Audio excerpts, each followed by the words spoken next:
Boa noite. Boa noite, eu sou a professora Sheila. Sou arte educadora nas escolas do Distrito Federal, na cidade planaltina DF. Sou estudante também da especialização em arte e educação intermediática. Essa aula é uma proposta do próprio curso para a gente refletir sobre o depoimento da professora Fernanda sobre o texto motriz, que fala sobre a docência, o ato crítico da docência. Uma da parte do texto que me chamou muito a atenção foi sobre a metodologia para colaborar no desenvolvimento da consciência pedagógica. Como a professora Fernanda é uma educadora também, uma arte educadora, e sempre trabalhou com performance e artes culturais, e também é uma formadora de professores. Dentro da compreensão do que eu li no texto, das questões críticas, aborda muito o nosso potencial enquanto educador. Outro tópico que a professora Fernanda aborda no texto é sobre a questão da performance e da mediação. Tantos eles como o ato crítico do educador, que pode estar trazendo para a sala de aula e estar construindo aí com seu aluno uma metodologia do ensino da arte, no desenvolvimento da consciência pedagógica crítica. Para o educador, o ato crítico para colaborar para essa reflexão do aluno. É um processo estimulante e intrigante para o aluno, que pode estar, dessa forma, estimular um olhar curioso e investigativo do aluno. O aluno como formador da sua própria formação, como criticidade, autogestão e autogovernância, o que seria estimulante para que o professor veja o seu ato docente como uma forma também de mediar a questão do aluno. Tem algumas perguntas que eu fiz questionadoras sobre o próprio papel do professor na sala de aula, especialmente o professor de arte e educação. Por quê? Posso mesmo ressaltar a própria aula como uma performance, nos preparando e sempre tornar-se algo vivo. Então, um dos pontos de vista que eu gosto de abordar no planejamento da aula, que é uma das questões que a professora aborda no texto, ela fala o seguinte: finalmente, ao se incorporar o método como parte do processo de planejamento do ensino da arte, tem uma tessitura ao processo do ensino-aprendizagem, calcado em abordagem arte educativa performáticas, indagativas, questionadoras, poderemos então conceituá-las como proposta metodológica capaz de promover ações reflexivas em prol do desenvolvimento autônomo e crítico do aluno no mundo que o cerca. Bem, o que a professora Fernanda quis passar para o aluno dela e que eu posso estar terceirizando, passando também para o meu aluno? Primeiro, quando você faz o seu planejamento, você tem que ter um ponto de vista que é o aluno como ser individual, como um ser humano, o coletivo, que é o coletivo de alunos que tem uma proposta, que a aula, você faz um planejamento de aula, mas que a aula é viva. Ela vai se transformando, que às vezes seu planejamento é para ir por um caminho e acaba levando para um amplos caminhos que você pode estar, conforme o seu domínio de conteúdo, conforme sua consciência crítica, você pode estar gerenciando essa vivência. Então, nós temos na aula o aluno, o coletivo do aluno e a vivência, que é a vivência do professor e do aluno. Eu posso dar como exemplo, em 2013, eu tive uma turma de 9º ano do Colégio Esplanada e eu me surpreendi com a capacidade crítica desses alunos, principalmente na parte de cultura digital. Nessa altura eu ainda não possuía o WhatsApp e nem possuía Face, então os alunos achavam isso de extrema relevância. Quando eu comecei a ver, me atualizar, eu vi que essa vivência era importante, que não era só trazer o conteúdo como uma forma de dar significado a essa experiência, essa vivência. No texto, tem uma frase que eu achei que é de alta relevância, que é a seguinte: Anna May cita Dewey: a qualidade estética é a apreciação consumatória difusa, que penetra toda a experiência, tornando-a significativa para o indivíduo. O estético não pode ser separado do modo taxativo da experiência intelectual, já que esta deverá apresentar cunho estético a fim de ser completa. E ser completa, ela precisa necessariamente ser significativa. Uma das perguntas que eu gosto de fazer é o que pretendo, o que importa ao ensinar arte na escola. A minha aula é motivadora para o meu aluno? É real a contextualização do que eu ensino e sua vivência? Tem algumas coisas que eu prezo, que é a concepção do meu aluno, que ela é baseada através do diálogo. Esse diálogo pode ser promovido quando eu trago para a sala de aula um conteúdo contextualizado, um conteúdo que faça significado na vivência do meu aluno, uma experiência estética consumatória. No texto também fala sobre a questão da função da estética na educação, que ela não é mais apenas por uma questão de beleza, e sim para ajudar a clarear os problemas, para estar ajudando o meu aluno na interpretação da leitura de imagem de mundo, na questão de fruição, na questão de produção, de contextualização. A estética como um potencial, tanto para você estar formulando os seus grandes questionamentos, como ela também pode estar elucidando essas questões. Então, esse diálogo é importante entre o professor e a turma, entre o professor e seu aluno. Uma questão que eu também problematizo são os problemas que eu enfrento na sala de aula. Quais são? A indisciplina. A indisciplina, ela é fomentada pelo quê? Pela falta de conteúdo, pela falta de estimulação. Como é que eu posso estar construindo pontes até o meu aluno? Como essa aprendizagem pode ser significativa? Uma das questões que eu também avaliei é o que ensinar, como ensinar e se o meu aluno quer aprender. Eu achei super significativo isso, porque o sistema de educação cria estereotipos sérios na sala de aula, como a arte como uma disciplina.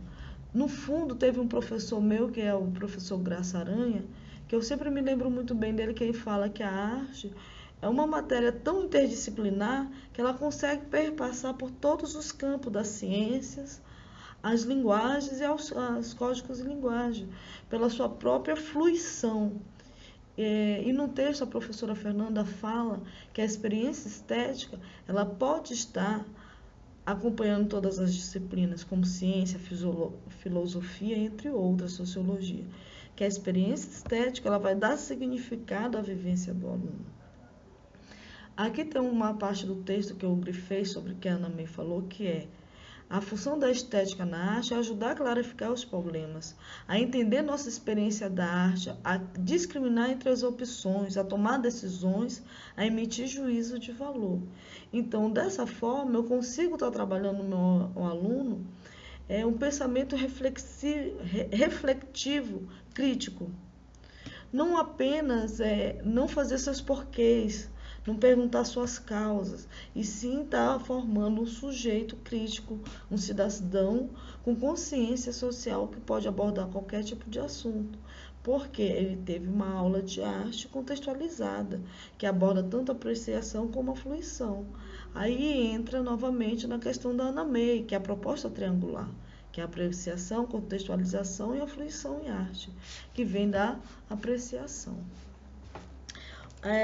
Outra coisa é a própria construção do nosso componente curricular na escola como campo de conhecimento próprio. Uma das dificuldades que eu vejo hoje no ensino de arte, principalmente aqui na região que eu moro, em Planaltina, é a falta de um espaço, o que eu consideraria adequado para o ensino de arte. Na verdade, o sistema da escola nos coloca, enquanto arte educadores, contra a parede, porque eu entro numa sala de aula que eu não posso ter uma oficina de arte, eu não posso ter uma mesa de arte, nós temos aquela cadeira padrão do aluno. Como é que eu posso estar trabalhando, então, a questão prática da arte? A escola tem tantas regras, geralmente impositivas, imperativas, sempre elas de negação, principalmente do conteúdo. Eu já ouvi coisas do tipo, o professor de arte não sabe o que está fazendo, o professor de arte está inventando, o professor de arte não é disciplinado, porque a gente precisa de um espaço, de uma vivência, a gente precisa da fruição, da aplicação de uma tinta, de um papel e assim sucessivamente. Então, aí vem de novo, a Ana May, a produção artística, a apreciação estética, a contextualização. Isso é possível no nosso sistema de ensino hoje? Será que eu, enquanto professora de arte, eu posso conseguir mudar esse sistema de ensino, pelo menos dentro da minha própria escola na qual eu leciono?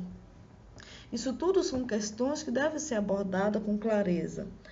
Eu acredito que apontar um caminho possível para essa educação significativa, né?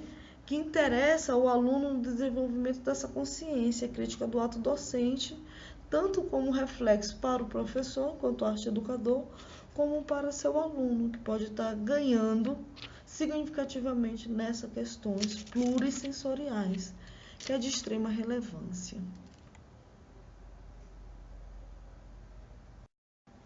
Bem, para finalizar aqui agora essa aula sobre arte, a última pergunta que eu deixo é o questionamento do questionamento. No texto, a professora aborda o seguinte: o questionamento é a chave para acionar o processo cognitivo. Portanto, a proposição desse sistema se vincula à elaboração de respostas às perguntas, suscitando desse modo a busca pela solução de um problema que tem como fim a produção do material ideia, a mente comprometida com a solução de um determinado problema submersa no ambiente simbólico. Promoverá uma complexa elaboração de pensamento na busca pela resposta significativa, que responda ao problema em questão. Então, todo o texto da professora aborda o ato docente como crítico, sendo que isso pode ter grande significado para o meu aluno. Então, finalizando o texto, eu tento olhar todo o texto novamente, tento olhar todo o sistema de ensino, tento olhar também as dificuldades que enfrento quanto arte educadora e como também procuro lapidar o meu olhar sobre o meu próprio espaço, sobre o meu próprio ato docente. Como? Olhe de novo, preste atenção no seu espaço. Como é que eu posso estar fazendo a diferença na nossa aula ao vivo que tivemos? Ela falou muito isso. Você pode fazer a diferença dentro do seu universo, senão você não estaria ali. Então, se eu estou ali dentro desse sistema de ensino que está preso ao não, que está preso às regras, essas regras já não fazem mais parte do diálogo contemporâneo, essas regras já não trazem criticidade ao meu aluno, o meu aluno não está comprometido com esse potencial porque ele vive um outro mundo, que para o professor seria um universo secreto, mas porém é o mundo digital que ele está inserido, as informações, o acesso à informação, tudo que o meu aluno quer saber, ele não precisa mais perguntar para mim, professor, ele digita lá a pergunta dele no Google e vai ter a sua resposta. Talvez não seja a resposta mais adequada ou não seja uma resposta preparada com toda a delicadeza e toda a sensibilidade que o aluno precisa. Talvez seja uma resposta direta ou até mesmo uma resposta sem significado, mas ele tem esse acesso. Então, até a própria função professor, ela chega a ser questionada nesse complexo. Como você pode estar abordando o seu aluno dentro de um diálogo possível? O que é possível? O que tem significado? Outra coisa que a professora Fernanda fala é fazer a diferença dentro do seu espaço, buscar um olhar investigativo e tentar trazer essa regra de não como solução. Aqui ela fala bem assim: há uma convergência, portanto, entre Paulo Freire, Dewey, em relação à importância ao papel da arte e seu ensino. Permitir desenvolver a capacidade de lidar com múltiplas interpretações e sentidos de um mesmo signo, possibilitando a vivência significativa em lidar com ambiguidades. Então, toda essa ambiguidade é o que nós passamos enquanto arte educadores. É o não da diretora, do vice-diretor, do orientador, o não do seu aluno, o seu próprio não, os seus próprios limites. Então, a gente fica em sala de aula testando os limites. Você todo dia chega com seu conta-gota e vai abrindo aquele espaço, tentando ampliar o seu campo de como arte educador.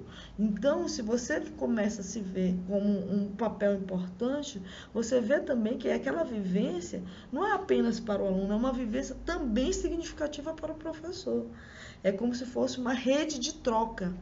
Você entra com uma proposta, com um plano de aula proposto, esse plano de aula vai ganhando significado, vai trilhando um outro caminho, tem uma nova dinâmica da sala de aula. Então, caros colegas, eu acho que é isso. É o que o texto motriz me trouxe, que o depoimento da professora Fernanda também. E é isso. Dentro das nossas autonomias, buscar soluções que possam estar trabalhando em si no potencial do nosso aluno, como potencial crítico, autogestor para o próprio aluno. É isso. Boa noite.